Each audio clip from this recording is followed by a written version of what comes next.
I hope we are doing great. So, before us this morning is one of our pond here in Shole's Farms. As you can see, it's an empty pond.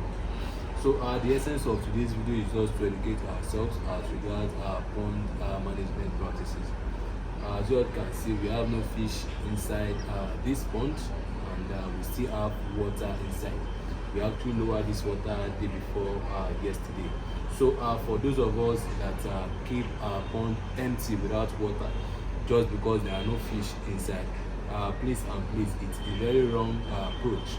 If you want your pond to last, if you don't want to be spending unnecessary money on maintenance on your ponds, please and please make sure you always fill your ponds with water, with or without fish inside. It will help you a lot. It will save you some money. It will save you so many stress. So make sure there is always water in your pond, with or without fish inside. As you all can see, this pond is already full of algae. So if you want to put fish inside this pond now, you will have to wash it out thoroughly with salt. Make sure you wash it out. Don't put fish inside your pond like this if you don't want mass mortality. Make sure you wash them out before putting fish inside.